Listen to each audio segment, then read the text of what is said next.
चलो फिर अपन रिकॉर्डिंग भी शुरू कर सकते हैं। देख, इसमें डिलोकलाइजेशन तो है, ऑक्सीजन पे है, इसमें सिर्फ कार्बन पे है। इसका मतलब 1 इज मोर स्टेबल देन 2, ये तो पक्का हो गया, क्योंकि इसका डिलोकलाइजेशन ऑक्सीजन पे, इस पे सिर्फ कार्बन पे होगा तो बहुत ज्यादा डिलोकलाइज तो नहीं होगा, लेकिन क्योंकि मतलब ये ज्यादा डिलोकलाइज होगा, नेगेटिव चार्ज ऑक्सीजन पे आ रहा है ना, इसमें नेगेटिव चार्ज ऑक्सीजन पे भी आ रहा है और इसका माइनस इफेक्ट भी बहुत ज्यादा है, सबसे ज्यादा तो थर्ड वाला हो रहा है। इन तीनों में कॉन्जुगेशन है, इसमें कॉन्जुगेशन नहीं है, मतलब ये फोर्थ वाला है। That will be the order for the stability of carbon, that is the stability of carbon.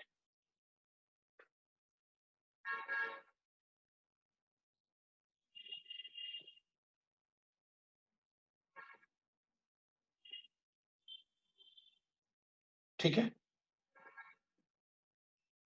अब अपन को क्या करना है, इलस्ट्रेट दैट। और कोई डाउट होगा तो बताओ। अच्छा, एक क्वेश्चन और आया, नहीं ये तो स्टेबिलिटी ऑफ कार्बन है, मेरे पास और कोई क्वेश्चन नहीं है, टेस्ट का क्वेश्चन है। टेस्ट पेपर में देख लेता हूँ, टेस्ट पेपर होना चाहिए अपने पास, है मिल गया। टेस्ट पेपर में भी किसी ने डाउट पूछा है, अपन वो एक बार देख लेते हैं। ठीक है, एक मिनट, क्वेश्चन नंबर 41 था शायद, 41 एंड 36 पूछा है, अपन एक बार 41 36 देख लेते हैं। ठीक है, 36 एंड 41, पहले 36 से देख लेते हैं।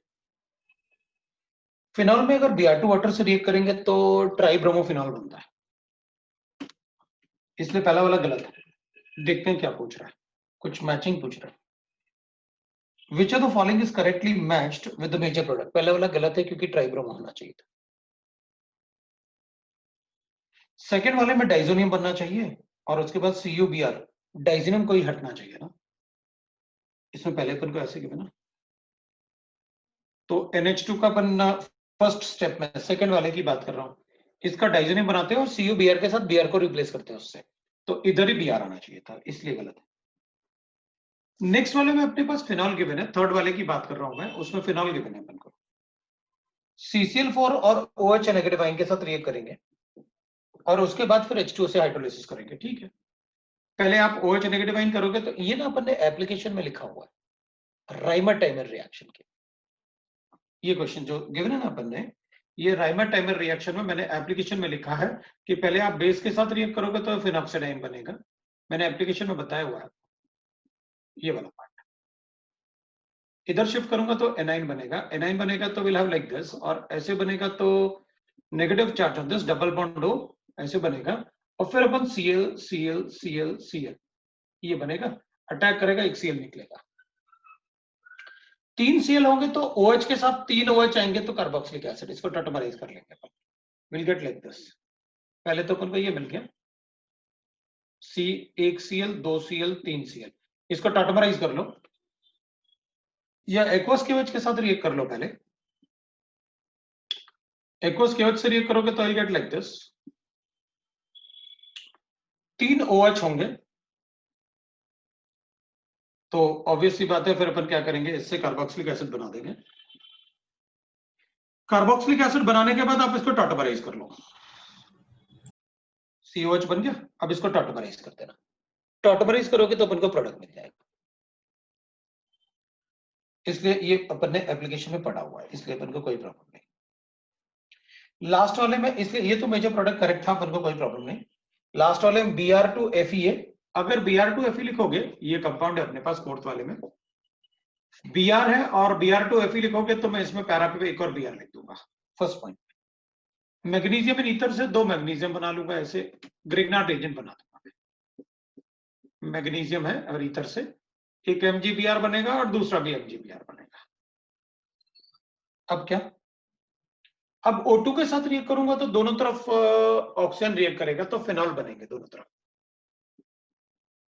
OMgBr इधर भी बनेगा और OMgBr इधर भी बनेगा, हाइड्रोलिसिस कर दो तो दोनों तरफ मेरा OH बनना चाहिए था, ये अपन ने पढ़ा हुआ है, ये वाला पॉइंट अपन ने पढ़ा हुआ है, ये प्रिपरेशन मेथड मैंने क्लास में बताया हुआ है फिनॉल्स के प्रिपरेशन में, जब आपको फिनॉल्स का प्रिपरेशन पढ़ाया ना मैंने, तब मैंने आपको ये बताया हुआ, ठीक है। तो मैंने आपको फिनॉल्स के प्रिपरेशन में ये बताया हुआ है, ठीक है। तो इसमें अपन को आंसर 3 हो गया था अपना, ठीक है, किसी को डाउट नहीं। अब आपने मुझसे 36 और 41 दोनों पूछे थे, अब 41 पे चलते हैं अपन।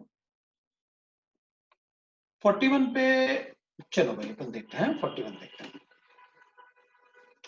41 वाले में आपने कहा है कि आप मुझे पहले टर्शियरी बीटा ऑक्साइड से रिएक्ट करो, फिर एक्सेस ऑफ HBr से रिएक्ट करके आप हीट कर दो, ठीक है भाई। मेरे पास ये गिवन है, ये कंपाउंड गिवन है, इसमें OCH3 है, और इसको ना आपने टर्शियरी बीटा ऑक्साइड से रिएक्ट करवाया, ऐसे गिवन है। अब अगर चेक करें तो यहां और यहां स्टेरिक एंट्रेंस में ज्यादा डिफरेंस नहीं है, लेकिन अगर यहां लिखते हैं तो उनको कॉन्जुगेशन में मिलेगा, राइट। तो मैं कॉन्जुगेशन बना लूंगा, क्योंकि यहां पर और यहां पर ये sp3 है और ये sp2, तो इधर भी अटैच्ड है, इधर भी अटैच्ड है, इधर ये ऐसे होगा ना, तो कॉन्जुगेशन में इसका बहुत ज्यादा फर्क नहीं पड़ने वाला, इस पे बहुत ज्यादा स्टेरिक एंट्रेंस नहीं है। ये अल्फा, ये बीटा, अगर गामा का बीटा और गामा पे अगर कुछ होता कुछ पे से, हाँ, ये वाला अल्फा होता अपना, ये अल्फा होता, ये बीटा होता, ये गामा। अपन कहते हैं अगर गामा कार्बन एटम 4 डिग्री होता तो मैं, अगर ये बी आर इधर लगा होता तो अपन कहते हैं कि इधर से डिहाइड्रोजनेशन होगा, लेकिन इधर तो इधर ही होगा। Gamma carbon atom is not 4 degree, it is 3 degree. Product तो मैं ऐसे ही बनाने वाला हूं, ये प्रोडक्ट है मेरे पास एलिमिनेशन से। अब HBr से रिएक्ट करो ना, H प्लस साइन अटैक करेगा, Br पर कोई HBr पेरोक्साइड वगैरह तो नहीं है ना, नहीं। टर्शियरी बुटॉक्साइड से रिएक्ट और HBr से रिएक्ट करवाया, तो इधर पॉजिटिव चार्ज बनेगा तो Br आएगा, इधर H आएगा और इधर OH होगा और इधर Br होगा। ईथर है ना, एडिशन ऑफ HI, और HBr में हीट करना होता है, HCl का एडिशन नहीं होता, मैंने आपको बताया ये, पक्का। चलो प्रोडक्ट देखते हैं क्या गिवन है अपन को। Answer is 3।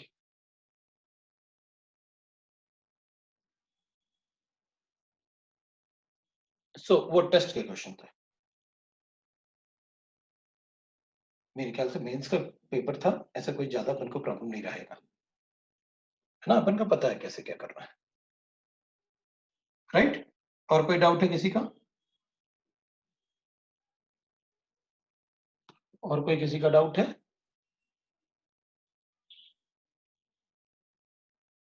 नहीं, तो ठीक है, अगर कोई डाउट नहीं है तो अब अपन शीट के डाउट्स हैं।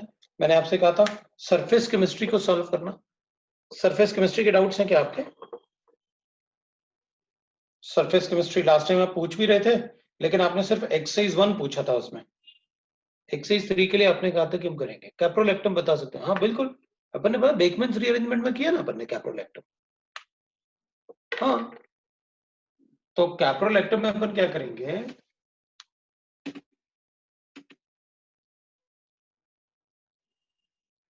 कैप्रोलेक्टम इज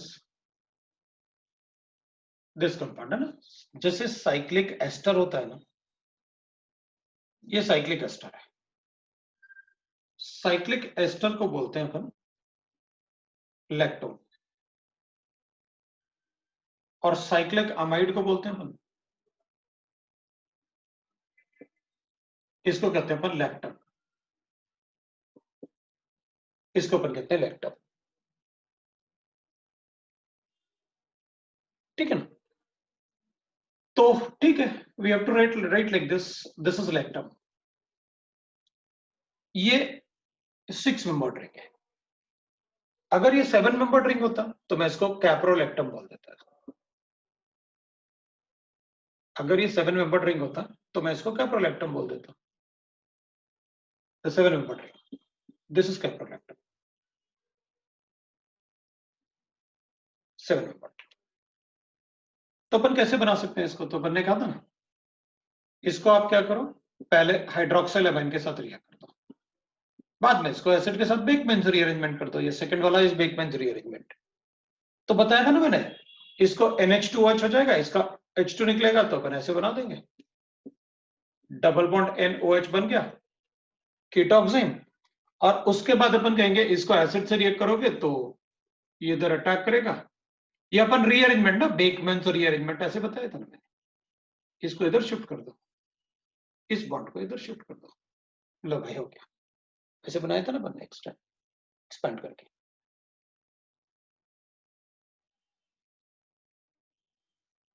समझ में आया? ठीक है। तो सरफेस केमिस्ट्री का 1 और 3 हो गया था, इलेक्ट्रोकेमिस्ट्री बाकी नहीं, अपना मेटलर्जी बाकी है। लास्ट लेक्चर में एक्सरसाइज 3 के साथ, अच्छा एक्सरसाइज 3 हो गया था अपना, तो अपना मेटलर्जी बाकी है। एक मिनट सर, टोलेंस रिएजेंट से अल्फा हाइड्रोक्सी कीटोन का ऑक्सीडेशन बता दीजिए ना। हाँ तो ठीक है ना, यहाँ था तो अल्फा हाइड्रोक्सी कीटोन, ये लो।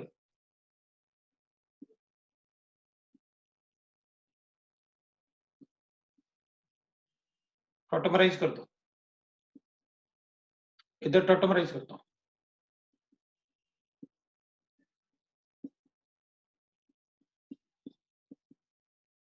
फिर टॉटमराइज कर देता हूँ, लो हो गया।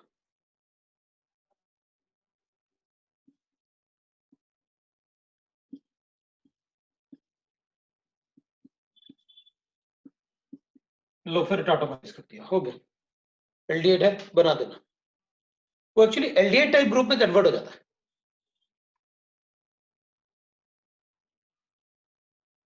एनामाइन बोला था कि कंपाउंड में इन प्लस अमाइन होगा, हाँ तो है ना इन प्लस अमाइन, लो भाई ये लो एनामाइन। आपने कहा था एनामाइन ग्रुप होता है इसलिए एनामाइन बोलते हैं। तो C डबल बॉन्ड एंड तो इमाइन होता है सर, उसको अमाइन कैसे बोल दिया? नहीं, अमाइन कहां बोला अपन ने, इसको इमाइन और अमाइन, इमाइन है ना, वो अमाइन है। अमाइन में तो नाइट्रोजन सैचुरेटेड से अटैच्ड है, इमाइन में नाइट्रोजन सैचुरेशन से अटैच्ड नहीं। दैट इज द डिफरेंस, अपन ऐसे बोले।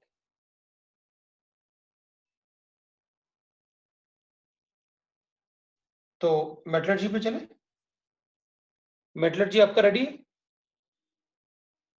मेटलर्जी का एक्सरसाइज 1 और 3 रेडी है, तो अपन वो डिस्कस कर सकते हैं।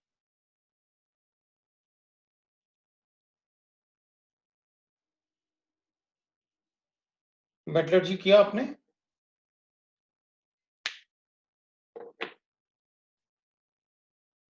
एक्सरसाइज 3 का पार्ट 1।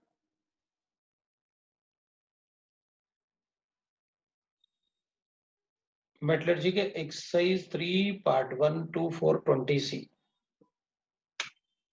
2 4 20 का सी है एक्सरसाइज 1 के पार्ट, एक्सरसाइज 3 के पार्ट 1।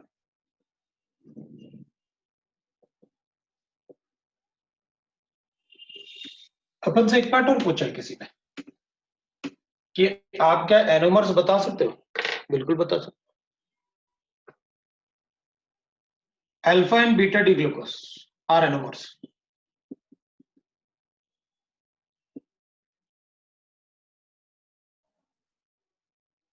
अपन ने कहा था डी ग्लूकोस में CHO होता है और बाकी पार्ट तो ऐसे होता है,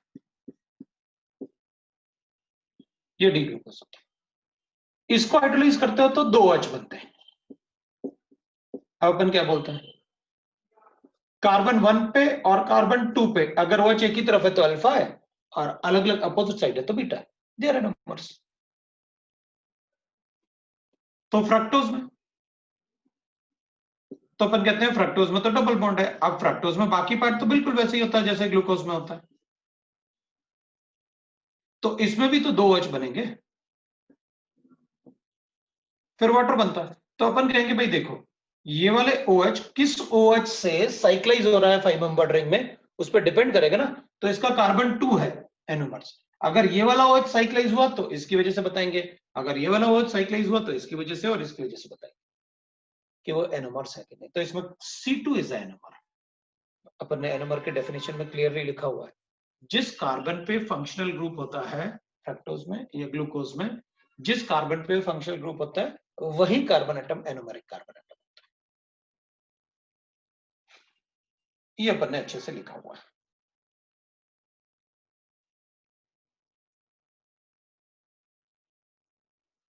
राइट? ठीक है, ये अपन ने लिखा हुआ है।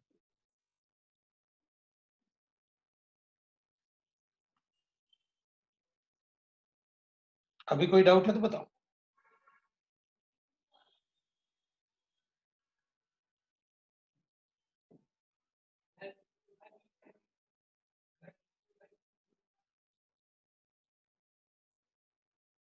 कोई डाउट और है? बीटा डी ग्लूकोपायरानोसाइड को बीटा मिथाइल ग्लूकोसाइड, हाँ बिल्कुल भी बोलते हैं, बिल्कुल सही है, कोई प्रॉब्लम नहीं। बीटा मिथाइल, क्योंकि वो पायरानोसाइड आप साइड लिख रहे हो ना, एसआईडी लास्ट में, इसका मतलब है कि उसका एसिटल ग्रुप, हेमीएसिटल ग्रुप डिस्ट्रॉय हो गया मिथाइल ग्रुप से, उसका हेमीएसिटल ग्रुप डिस्ट्रॉय हो गया मिथाइल ग्रुप से, दैट इज अंडरस्टूड है। यहाँ पर जो आपका बीटा वाला पार्ट था ना, ऐसे OH और H और OH और H, आपने इसको OCH3 में कन्वर्ट होके ये एसिटाइल ग्रुप डिस्ट्रॉय हो गया, साइड बोलते हैं ना, उससे कोई प्रॉब्लम नहीं।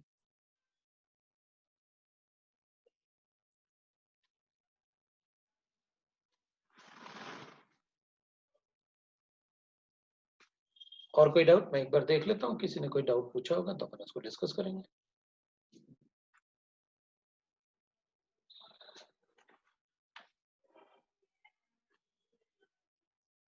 देखो मेनली फोकस अपन ना, मतलब मार्च अप्रैल और मई वाले मेंस के लिए करेंगे, फेब वाले के लिए नहीं करेंगे अपन फोकस। फेब वाले के लिए इसलिए अपन फोकस नहीं करेंगे ज्यादा, क्योंकि पहले तो अपन अच्छे से प्रिपेयर करेंगे, अपने पास 3 अटेम्प्ट होंगे, काफी है 3 अटेम्प्ट। पहले अच्छा प्रिपरेशन, उसके बाद अपन अटेम्प्ट करेंगे।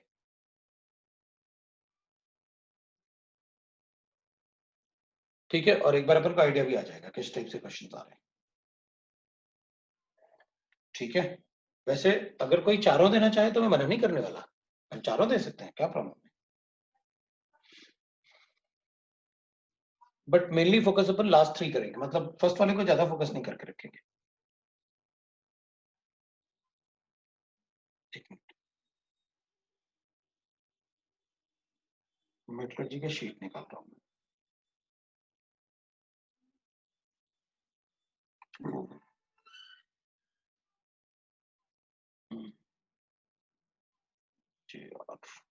जेपी ना,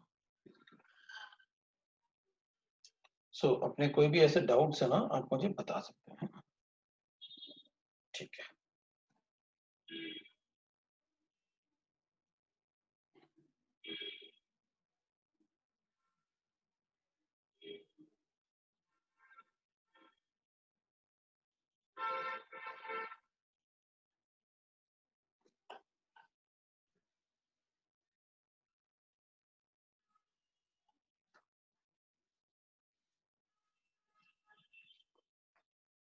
ठीक है,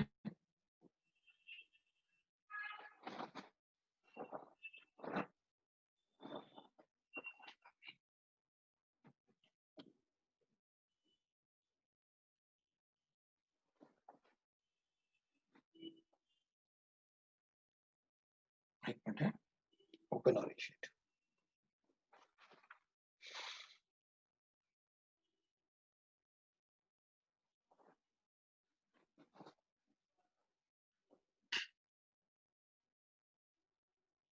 ठीक है, एक्सरसाइज 1 मेट्रोलॉजी अपना डिस्कस हो गया था, मुझे लग रहा हो गया था एक्सरसाइज 1 मेट्रोलॉजी, है ना? एक्सरसाइज 3 डिस्कस करना था अपन को। एक्सरसाइज 3 के पार्ट 1 का 2, 4 और 20 का सी।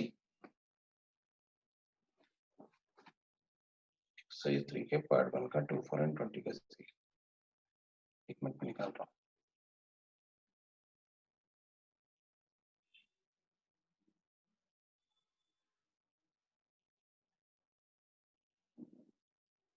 पार्ट 1 का 2 एंड 4, ठीक है, 2 तो मिल गया मुझे। 2 is given to me. Write down the reaction involved in the extraction of lead what is the oxidation number of lead in the litharge, ठीक है। भाई steps in the write down the reaction involve in the extraction of lead, ठीक है। देखो पहले अपन PBS मतलब main और तो उसका गलना होता है, उसके बाद अपन क्या करते हैं फ्लोटेशन, उसके बाद क्या करेंगे ड्राई करेंगे, थोड़ा सा कैल्सिनेशन करेंगे, उसके बाद रोस्टिंग, तो बनेगा पीबीओ प्लस SO2। SO2 हम H2SO4 के प्रिपरेशन में ले जाते हैं, और जो पीबीओ होता है इसमें एक्सेस ऑफ पीबीएस ऐड करते हैं, जिसको अपन कहते हैं सेल्फ रिडक्शन। तो अपन क्या करेंगे पीबी प्लस SO2 और बनेगा अपने पास, तो ये लो भाई अपने पास आ गया। There is a reaction involved in the extraction of lead, self reduction है। उसके बाद क्या पूछा litharge, litharge is lead oxide, +2 लिखो ना, ये -2 होगा वो +2 होगा, दिस इज लिथार्ज।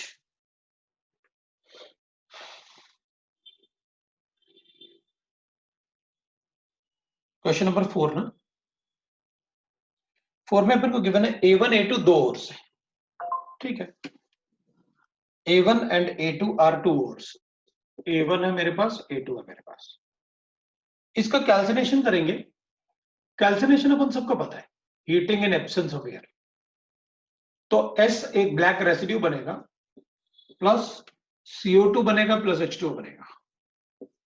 उसके बाद आपने कहा इसको मैं ना डाइल्यूट HCl से रिएक्ट करूंगा, उसके बाद KI से रिएक्ट करूंगा, तो ये पीपीटी देगा और I2 लिबरेट करेगा, ठीक है भाई। A2 को अगर रोस्टिंग करेंगे ना तो फिर ये गैस देगा, एक गैस देगा और दैट इज M एक मेटल देगा, और G को अगर K2Cr2O7 से रिएक्ट करूंगा तो ग्रीन सोल्यूशन आएगा। लास्ट वाले पार्ट ने भी काफी कुछ हिंट दिया, लेकिन कैंसिलेशन वाले पार्ट में तो क्वेश्चन ही सॉल्व कर दिया था अपना। वो क्यों, तो अपन कहेंगे एक बात देखो भाई, ऐसा कौन सा और है जिसमें CO2 भी निकलेगा और H2O भी निकलेगा? भाई आपने तो एक ही और बताया ऐसा जिसमें मैं CO2 भी निकाल सकता हूं और H2O भी निकाल सकता हूं, ब्लैक रेसिड्यू भी आएगा। भाई उसमें क्या होना चाहिए, मतलब कार्बोनेट भी होना चाहिए और वाटर भी होना चाहिए, मेलाचाइट ग्रीन CuOH1 मेलाचाइट ग्रीन, ये होना चाहिए। डाइल्यूट HCl से रिएक्ट करेंगे, फिर KI से रिएक्ट करेंगे, KI से रिएक्ट करूंगा तो COI का पीपीटी बनाएगा।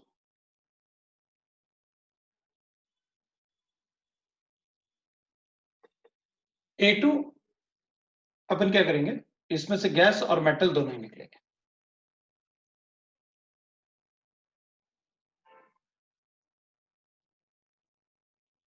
अच्छा you are telling me that black salt of silver भी हो सकता है, पानी कहां से लाओगे? इसमें कह रहा ब्लैक सॉल्ट ऑफ सिल्वर भी हो सकता है, पानी कहां से लाओगे ये बताओ ना। सिल्वर का कोई ऐसा कंपाउंड नहीं है जिसमें पानी होता है, लाओगे कहां से? कार्बोनेट के डिकम्पोजिशन से है, हे भाई कार्बोनेट के डिकम्पोजिशन से H2 आएगा, तो पहली बार सुना है कि metal carbonate decompose to give CO2 plus H2। Hydrogen कहां से लाओगे, ऑक्सीजन तो ले आऊंगा, हाइड्रोजन कहां से लाओगे कार्बोनेट सिल्वर कार्बोनेट में, बोलो कहां से लाओगे?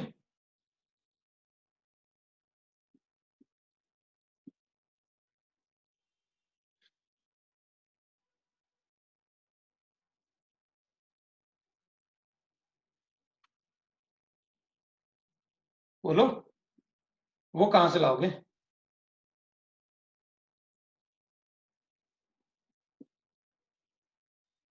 H2 कहां से लाओगे कार्बोनेट में, उसमें कार्बोनेट में भाई CO2 तो निकल जाएगा कार्बोनेट से, वो तो कोई प्रॉब्लम नहीं था, ये गिवन नहीं होता तो मैं कार्बोनेट ही सोचता, फिर मैं वो कहां से लाऊंगा H2? तो तभी पॉसिबल है ना। अच्छा, दूसरी बात यह है कि कोई भी कार्बोनेट ओर में वाटर ऑफ क्रिस्टलाइजेशन नहीं होता, सल्फेट में हो सकता है, हैलाइड्स में हो सकता है, कार्बोनेट में नहीं होता।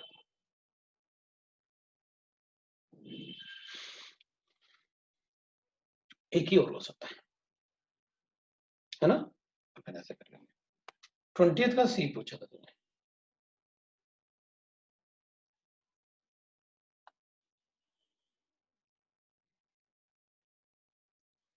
Match the anionic part in column 1 to the present in the ore.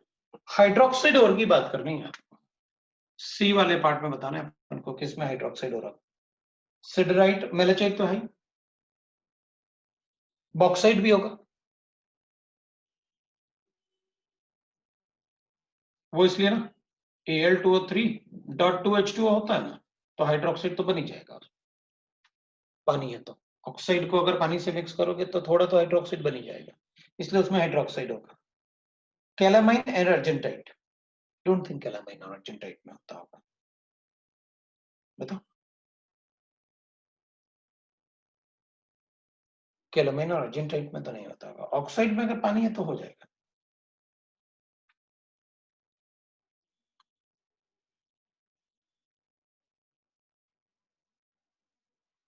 Oxide है तो पानी में थोड़ा तो हाइड्रोक्साइड बनेगा बनेगा। किसी और का कोई डाउट है पार्ट 1 पार्ट 2 में? किसी और का कोई डाउट है पार्ट 1 पार्ट 2 में?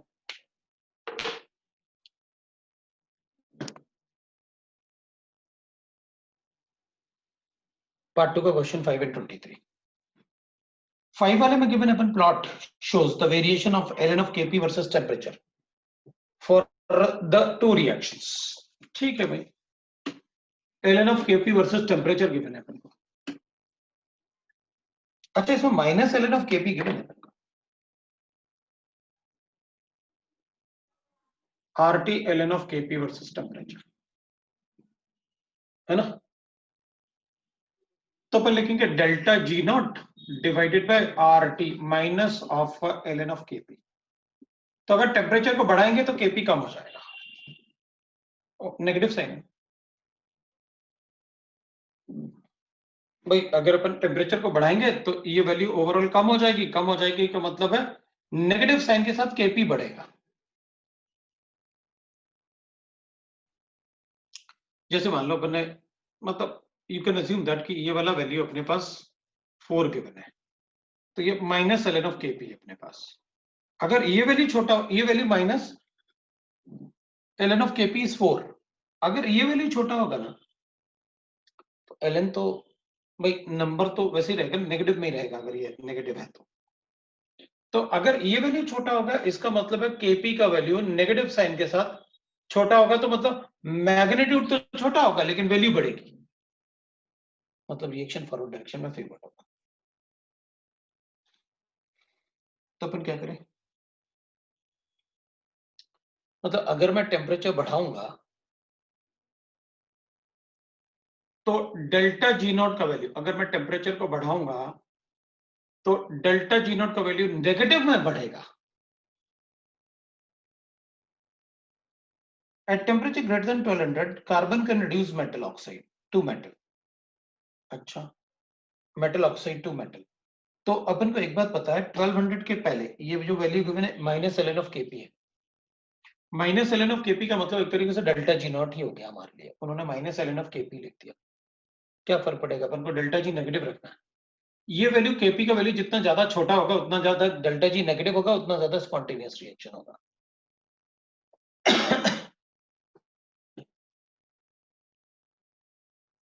ठीक है, तो ग्राफ को देख के अपन ये बता सकते हैं, जो ग्राफ अपन को गिवन है वो शॉर्ट में बना लेता हूँ, minus ln of Kp versus T given है। अब इस ग्राफ में आपने एक तो ऐसे बना रखा है C plus C gives you C, और दूसरा आपने ऐसे बना रखा है, इधर 1200 लिख रखा है। देखो भाई 1200 के पहले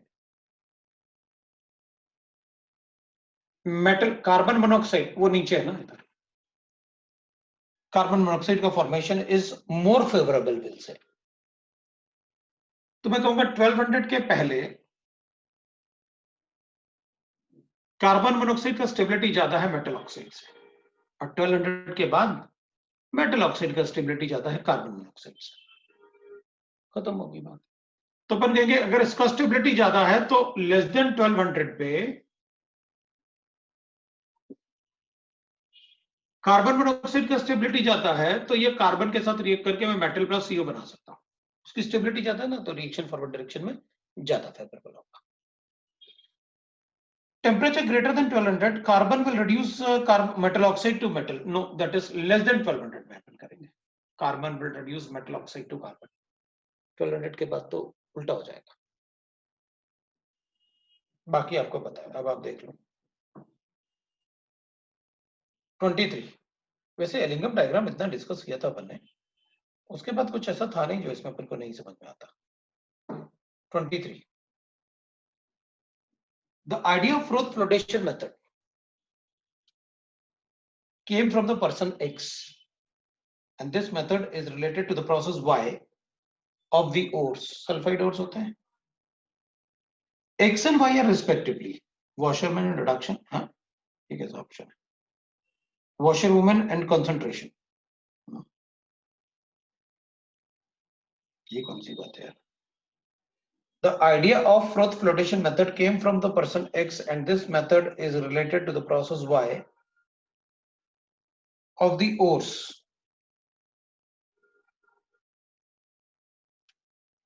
Fisherwoman and concentration।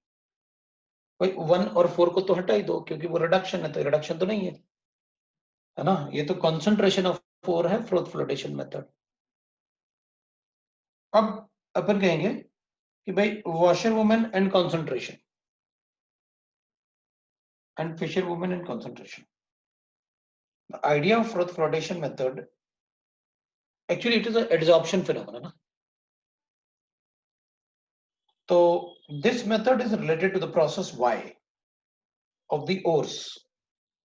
X and Y are respectively, भाई concentration तो है, अब fisher women and washer women. Fisher women से कैसा रिलेटेड होगा? फिशरमैन तो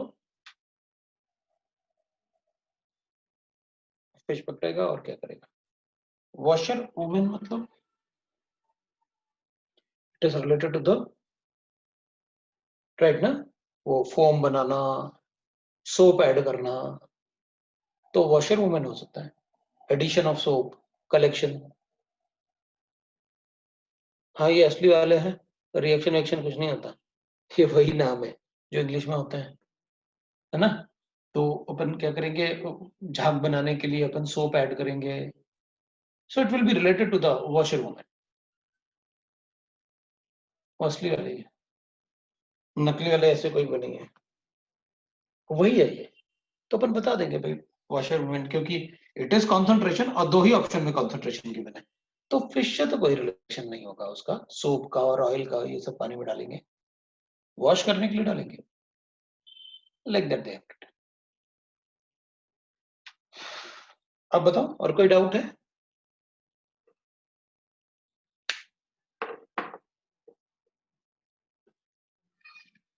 और कोई डाउट है क्या?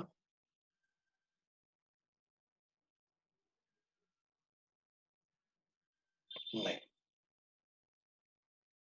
तो अब कौन सा चैप्टर बचा हुआ है अपना?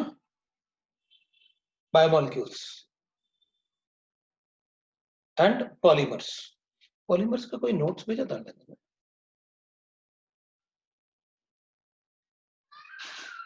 नहीं भेजा ना। क्वालिटेटिव, अच्छा क्वालिटेटिव अभी बाकी है। क्वालिटेटिव बताओ भाई, अभी क्वालिटेटिव का अपना बाकी है ना, तो आप क्वालिटेटिव बताओ।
हाँ जी बताओ। और मैं वो देख रहा था एक्चुअली, ढूंढ रहा था कि कहाँ पर है मेरा वो, जो मैंने आपसे कहा ना कि पॉलीमर्स वाला पार्ट, वही देख रहा था, पॉलीमर्स वाला पार्ट है क्या, ढूंढ रहा था। तो मैं पॉलीमर्स वाला पार्ट अभी ना तुरंत शेयर कर देता ना आपसे, फॉरवर्ड कर देता। पॉलीमर्स,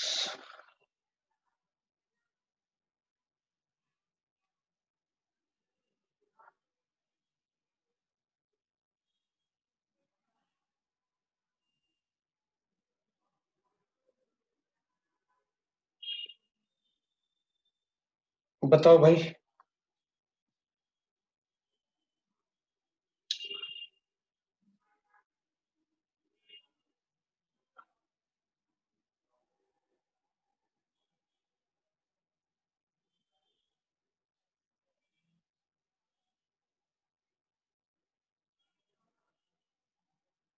बायोमॉलिक्यूल्स और पॉलीमर्स के लिए थोड़ा टाइम चाहिए, ले लो। मैंने कब का मतलब, पॉलीमर्स और बायोमॉलिक्यूल्स में आप टाइम ले लो, कोई प्रॉब्लम नहीं। एनाइंस में अपन से पूछा है, तो क्वालिटेटिव डिस्कस कर सकते हैं। क्वालिटेटिव हो गया अपना। भाई सभी लोगों को डाउट डिस्कस करने हैं, ऐसे नहीं करना कि मतलब ठीक है चलो किसी ने कर लिया तो हमारे भी डाउट्स हो गए। आपके कोई भी डाउट्स हो सकते हैं। डाउट्स खत्म होने का मतलब है कि भाई अब आप, ऐसा नहीं है कि कोई डाउट आप मतलब कोई पूछेगा हम नहीं पूछेंगे, आपकी मर्जी, आप जो चाहे डाउट पूछ सकते हैं। अगर आपके डाउट्स हो जाएंगे तो फिर अपन कोई बुक्स से सॉल्व करेंगे। जिसने अभी तक मतलब शीट कंप्लीट नहीं किया है, पहले वो शीट से सॉल्व करेगा। अच्छा, इलेक्ट्रोफोरेसिस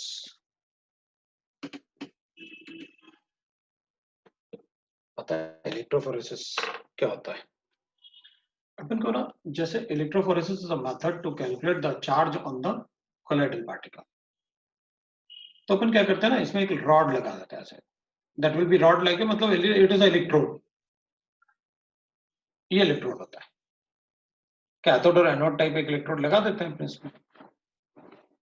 ये कैथोड और एनोड एक इलेक्ट्रोड हो गया, ये पॉजिटिव एंड हो गया, ये नेगेटिव एंड हो गया। मैंने आपसे कहा था कि इसमें ना मैं सोल्यूशन रख लेता हूं, कोलाइडल सोल्यूशन। ठीक है।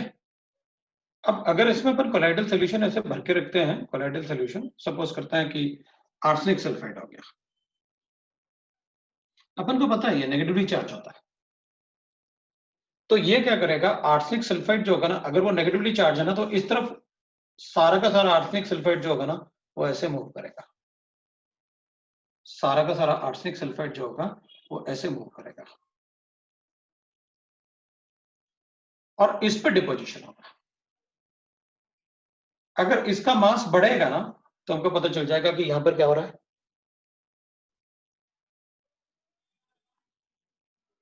डिपोजिशन हो रहा है तो इसका मास बढ़ेगा, इसका मास बढ़ेगा मतलब कोलाइडल सॉल्यूशन में जो डिस्पर्स्ड फेज है वो नेगेटिवली चार्ज है। That is how we calculate. That is to use to electrophoresis. This is the process of electrophoresis. Electrophoresis phenomena related to the electric charge of the particles. That is electrophoresis. So that is used to calculate. How will you calculate that the colloidal particle will have which charge? By electrophoresis. That is electrophoresis. अब बताओ भाई।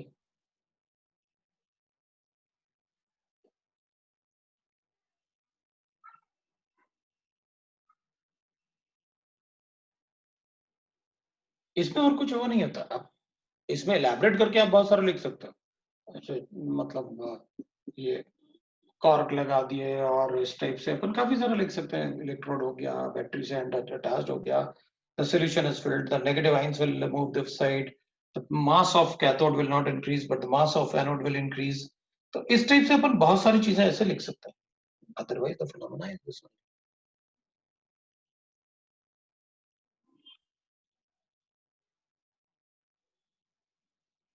right ना? so ये अपना electrophoresis अपन बता दें।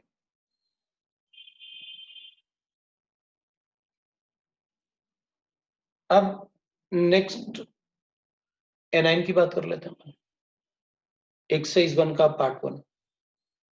तो exercise 1 के पार्ट 1 का हमको गिवन है, that is D2 7 and 8 A9 वाले पार्ट का, और C4 भी है, B4 भी है और C4 भी है, B4 C4 दोनों है। तो चलो देखते हैं एनाइन वाले पार्ट से। तो पहले अपन B4 की बात करते हैं।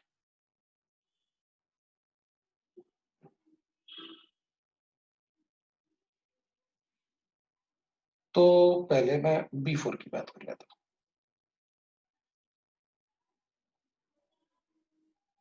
B4 में गिवन था अपन को अ कॉमन सॉल्ट A, मेरे पास एक सॉल्ट है।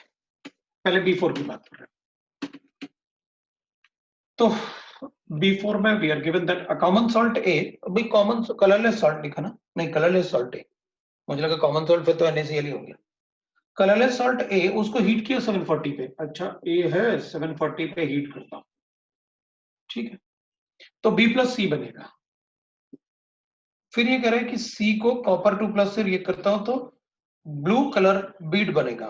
अच्छा, मतलब जो बनेगा अपने पास उससे, इसको ना कॉपर प्लस 2 से रिएक्ट करेंगे तो ब्लू कलर बीड बनेगा, ठीक है। तो इसका मतलब है कि भाई यहां पर बोरेट तो बना, तो इसको बना दो आप सोडियम। ये तो बोरिक स्पीड टेस्ट बता रहा है ना ये।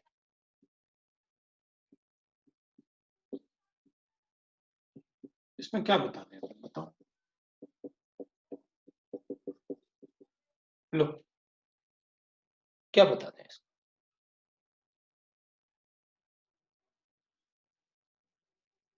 राइट, पार्ट 1 का B3 भी पूछा है। Why the green flame is not obtained in the case of barium sulfide or barium phosphate? अगर वो कह रहा है कि barium sulfide, why the green flame is not obtained in the case of barium sulfate and barium phosphate?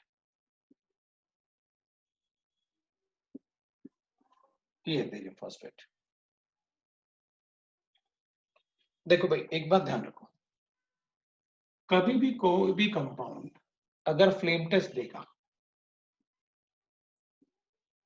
Test is given by metal chlorides, because metal chlorides are volatile।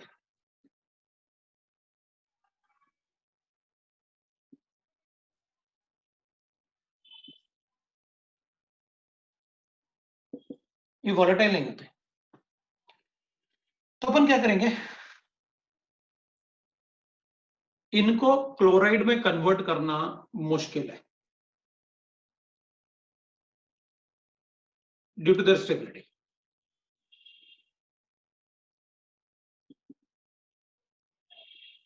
Because of their stability,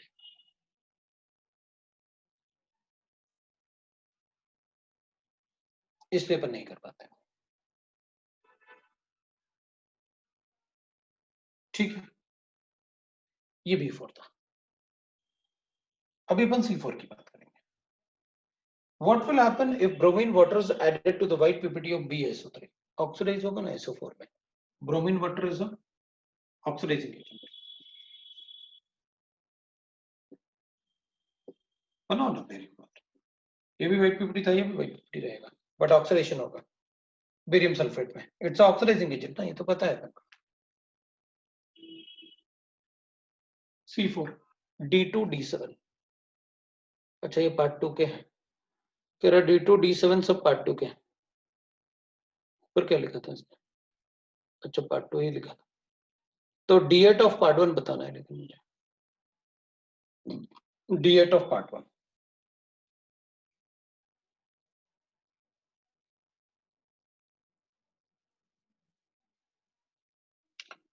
Why freshly prepared solution of FeSO4 used for the detection of nitrate and nitrate?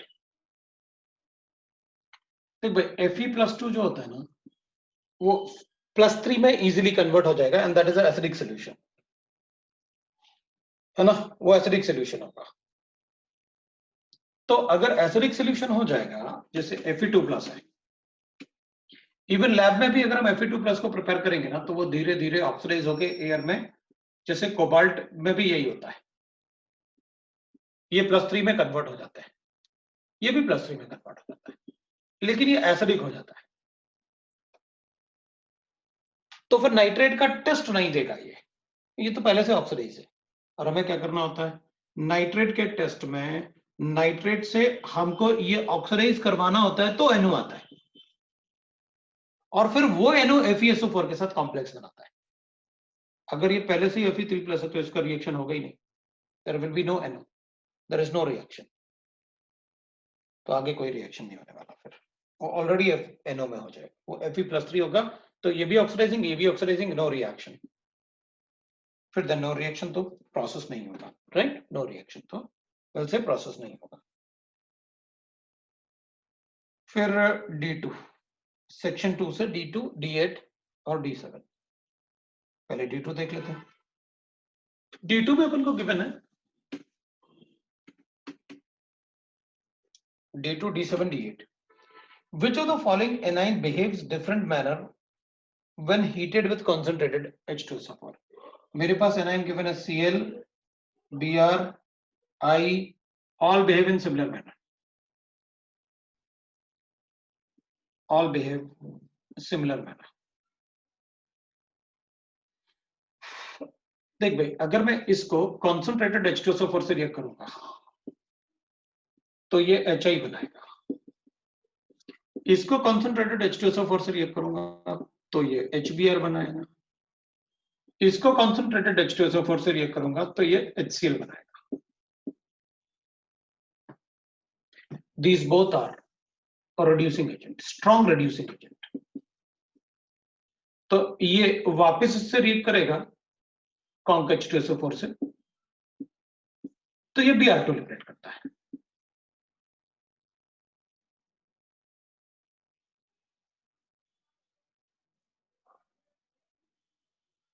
तो मैं part 2 ही बता रहा हूँ भैया, objective वाला। तुम कौन सा पूछ रहे हैं?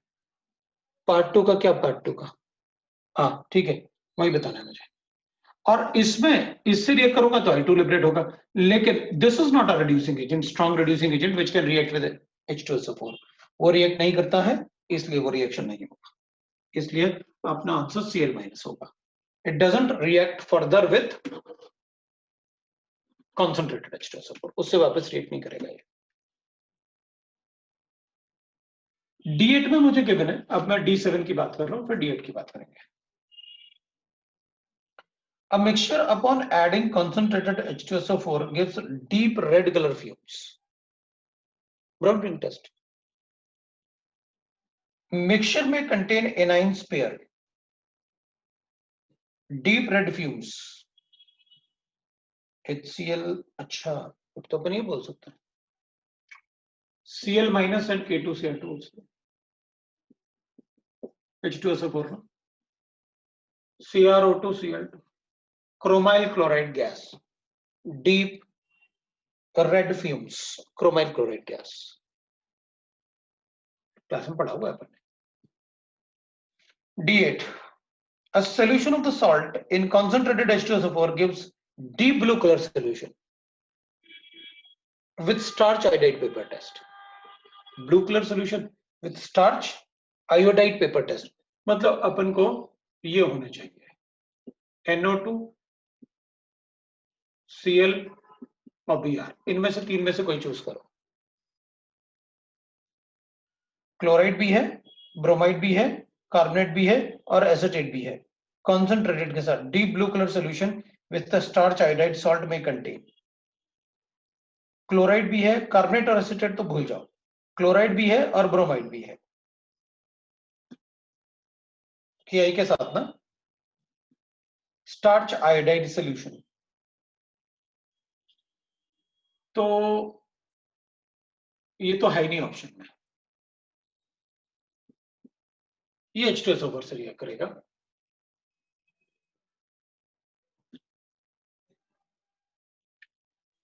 तो we'll write that HSO4 negative and HCl.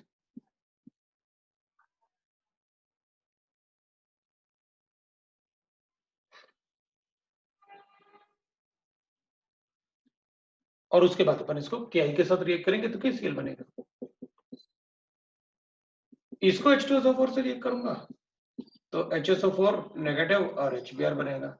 इसको भी Ki से रिएक्ट करूंगा तो KBr बनेगा। प्लस इसमें भी I2 लिबरेट करेगा, इसमें भी I2 लिबरेट करेगा। तो Cl और Br दोनों आंसर में है। फिर से पढ़ते हैं। A solution of salt in a concentrated H2SO4 gives a deep blue color with starch iodide solution.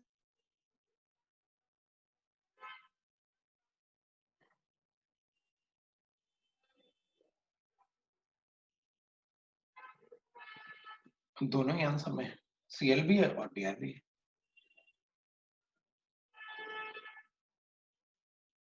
ये तो वन ऑप्शन करेक्ट है, इसमें स्टार नहीं है क्योंकि ये तो सारे के सारे वन ऑप्शन है। A solution of a salt with concentrated H2SO4 gives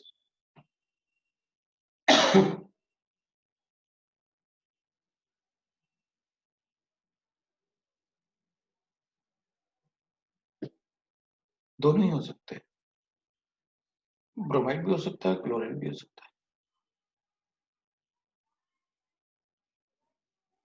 answer में दोनों हो सकते हैं मेरे ख्याल से। Cl भी हो सकता है, Br भी हो सकता है। Starch iodide paper test, salt में contain,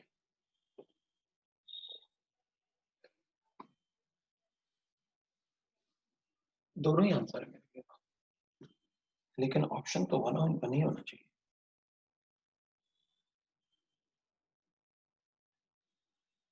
starch iodide paper test, मेरे ख्याल से आंसर दोनों में, आंसर मेरे पास क्या गिवन है कि आंसर तो मेरे दोनों ही आ रहे हैं, दोनों ही आंसर हो सकते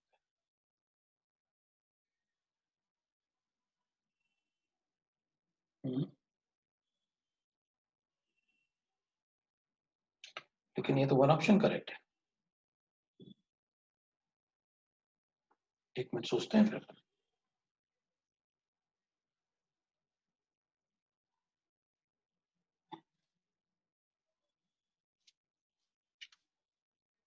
किससे होना चाहिए?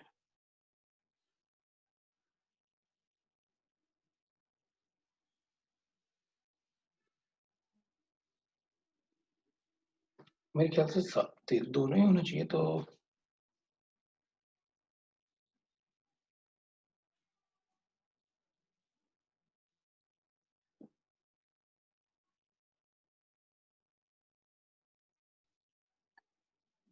दोनों ही हो सकते हैं। बताओ आंसर में तो, लेकिन अपन को एक ही दिया हुआ है, स्टार्च आयोडाइड पेपर टेस्ट। कुछ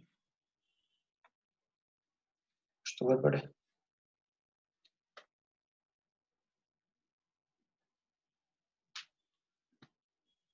क्लोरीन भी देता है, ब्रोमीन भी देता है,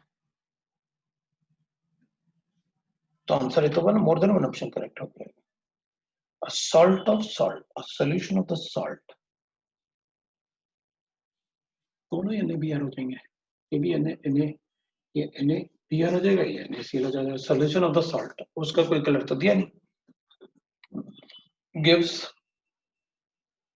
a solution of the salt in concentrated H2SO. Produce a deep blue color with a starch iodide paper, iodide solution. दोनों ही आंसर होंगे मेरे तो। इसमें ए भी हो सकता है, 1 भी हो सकता है मेरा, ए भी हो सकता है और डी भी हो सकता है। किसी को नेग्लेक्ट करना मुश्किल है। सॉल्यूशन ऑफ द सॉल्ट, क्योंकि दोनों ही सॉल्यूशन बनाएंगे। क्लोराइड्स और ब्रोमाइड जनरली सॉल्युबल ही होते हैं। सॉल्यूशन बोल भी रहा है ना वो, सॉल्यूशन ऑफ द सॉल्ट, तो के के साथ दोनों ही रिएक्ट करते हैं, मैंने लिखा भी है। अच्छा, कुछ ऐसे भी देता वो कि इमीडिएटली किसके साथ होगा या आफ्टर सम टाइम किसके साथ होता, तो भी छोड़ते सोचते अपन। इसमें ऐसा कुछ भी नहीं किया मैंने, तो दोनों ही देते हैं ना सोल्यूशन तो।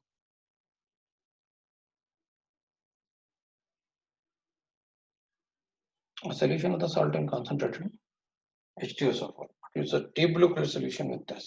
Salt may contain bromide, chloride, carnate और एस्टेट तो भूल जाओ। क्लोराइड का reaction with concentrated H2O sulfur, तो HCl होगा ही होगा उसमें।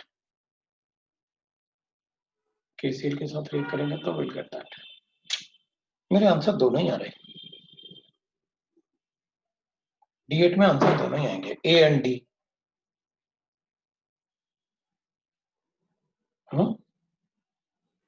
A एंड D मेरे पास दोनों ही आंसर आ रहे हैं।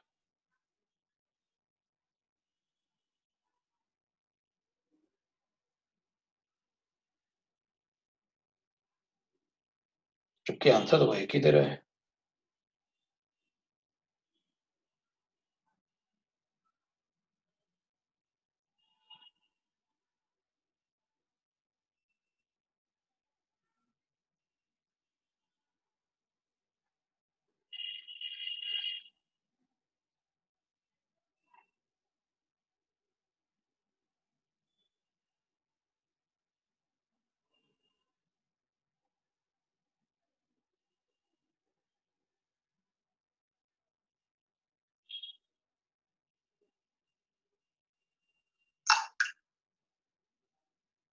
मेरे ख्याल से तो आंसर दोनों ही होंगे, दोनों ही आंसर होंगे।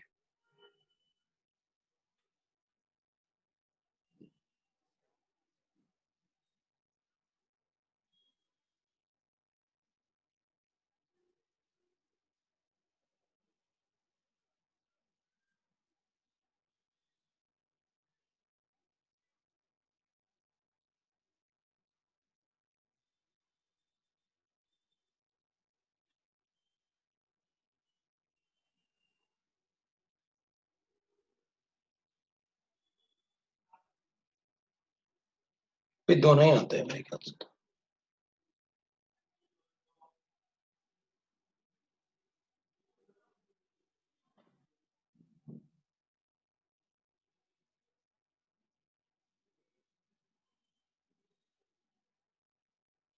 अब बताओ।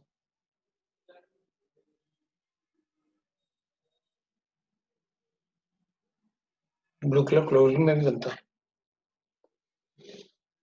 इसमें अपन सेपरेट नहीं कर पाएंगे, दोनों मैंने आंसर लिखने हैं, ए एंड डी। मैं एक बार नेट पे चेक करूंगा, अगर कुछ ऐसा है तो अपन चेक कर लेंगे कि भाई वन ऑप्शन में कुछ अपन लिख सकते हैं। इस क्वेश्चन को चेक भी कर लूंगा मैं एक बार, क्योंकि मुझे तो बुक्स में नहीं मिला। बुक्स में तो जो है वो अपन ने पढ़ा हुआ है कि दोनों देते हैं। अब बताओ, और कोई डाउट है तो? कोई डाउट्स?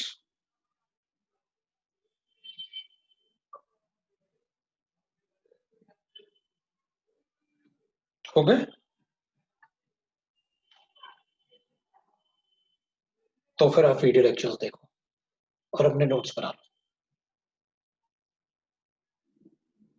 राइट?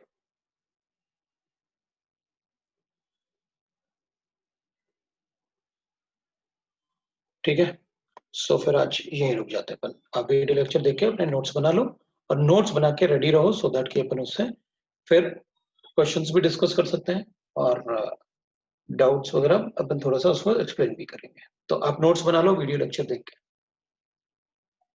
बनाना शुरू किया आप लोगों ने? अगले क्लास में क्या डिस्कस होगा? Biomolecules and polymers. Biomolecules and polymers.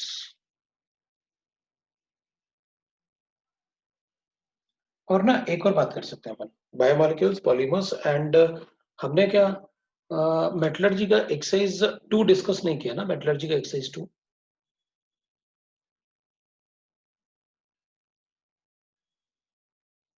Video lecture देखने का डेडलाइन अभी फ्राइडे होगा, मतलब आज क्या है, आज मंडे है, Monday Tuesday Wednesday Thursday, it should be Thursday. Video lecture देखने का डेडलाइन आपका थर्सडे होगा, आप थर्सडे तक कंप्लीट करो। वैसे थर्सडे आज क्या, आज 15th ग्रुप अगर आप करते हो तो 16, 17, 18 ग्रुप्स, 3-4 दिन तो चाहिए, इस वीक में कंप्लीट कर लो सारा। डाउट क्लास ना रखें, नहीं थोड़ा तो रखना पड़ेगा एक आध डाउट क्लास, क्योंकि जो भी बच्चे मतलब डाउट्स होंगे उनके तो अपन को बताना पड़ेगा ना उनको डाउट क्लास में। हाँ वो भी लेक्चर्स हैं, डी और एफ के भी लेक्चर्स हैं अपने पास, तुम लोग बना लो अपने डाउट क्वेश्चंस वगैरह एक बार अच्छे से देख के फिर अपन डिस्कस कर लेंगे उसको। मैं बायोमोलिक्यूल्स के, सिर्फ बायोमोलिक्यूल्स कर लेते हैं, पॉलीमर्स छोड़ देते हैं। बायोमोलिक्यूल के शीट के डाउट्स कर लेंगे अपन, एक्सरसाइज 1 and 3, और बाकी पर्सनल डाउट्स। अच्छा, बायोमोलिक्यूल्स एंड पर्सनल डाउट्स कर लेंगे।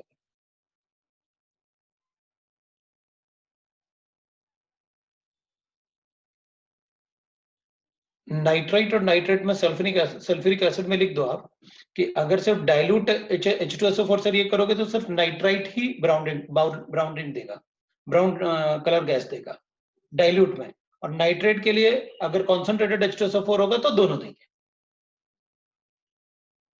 अगर डाइल्यूट H2SO4 से ऐड करोगे तो सिर्फ नाइट्राइट ही ब्राउन गैस देगा विद डाइल्यूट H2SO4।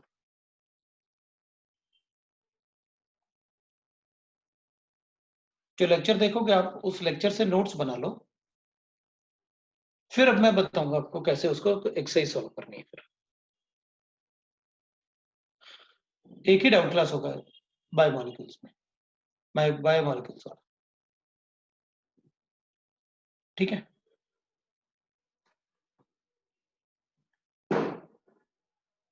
राइट, क्योंकि फिर रिवीजन, आपका रिवीजन प्लानर भी आपको मिल जाएगा जल्दी से। कौन से चैप्टर रिवाइज करने हैं वो मैं आपको बताऊंगा, पहले शेयर करूंगा आपसे वो एक ऑर्डर, और अपन फिर एक बार देख लेंगे कि भाई किस ऑर्डर में मैं अपना ऑर्डर बताऊंगा कि इस ऑर्डर में अपन डिस्कस करेंगे, फिर आप अपना ऑर्डर बता सकते हैं। अगर आपको लगता है कि नहीं सर इस पार्ट में हमें ज्यादा टाइम चाहिए और उस दूसरे पार्ट में हमें कम टाइम चाहिए, तो अपन वो चेंज कर सकते हैं।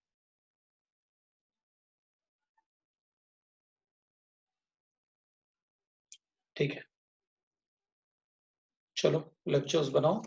15th ग्रुप आपके पास है, मैं आपको 18th ग्रुप शेयर करता हूँ, अभी है बंद करके 18th ग्रुप शेयर करता हूँ आपसे। चलो फिर आज रखते हैं।